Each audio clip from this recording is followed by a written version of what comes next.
মানুষের কাছে সম্মান পেতে গেলে আগে কি শিখতে হয়? সেটা আমার এই পুরো ভিডিওটা দেখলে আপনারা বুঝতে পারবেন। এক সত্য কথা বলুন, সততা মানুষের বিশ্বাস ও সম্মান বাড়ায়। ২. ছোট বড় সবাইকে সম্মান দিলে আপনিও সম্মান পাবেন। ৩. যে প্রতিশ্রুতি দেন তা পালন করার চেষ্টা করুন।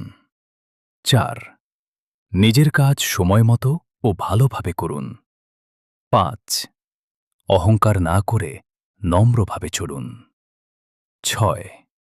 নিঃস্বার্থভাবে সাহায্য করলে মানুষের ভালোবাসা ও শ্রদ্ধা পাওয়া যায়। ৭. ভুল হলে তা মেনে নিয়ে সংশোধন করুন। আর বাংলায় একটি প্রবাদ আছে, সম্মান পেতে হলে আগে সম্মান দিতে শিখতে হয়। আমার এই ভিডিওটি ভালো লাগলে সাবস্ক্রাইব করে পাশে থাকবেন। জয় পরমা।